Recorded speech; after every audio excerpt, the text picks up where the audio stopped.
Welcome to today's video where we tackle an interesting problem that many Polars users face. The problem involves doing calculations in a data frame that depend on previous calculations in the same column.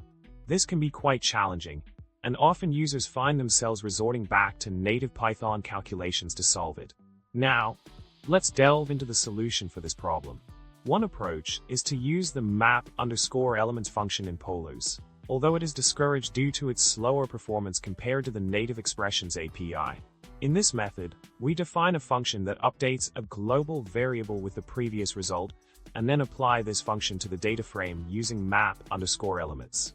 This allows us to perform calculations that depend on previous results within the same column. Continuing with the solution, an alternative and more efficient approach involves recognizing patterns that allow for vectorized computations.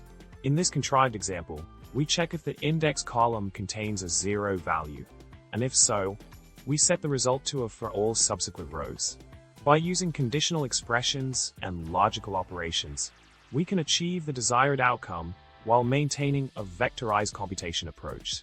In summary, we've explored two solutions to the problem of performing calculations in Polars that depend on previous results in the same column.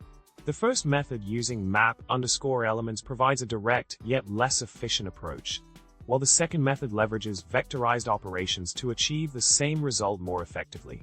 I hope you found this video helpful in navigating similar challenges in your data processing tasks. Don't forget to subscribe, like, and leave a comment below with your thoughts or any questions. Remember, keep coding and stay curious.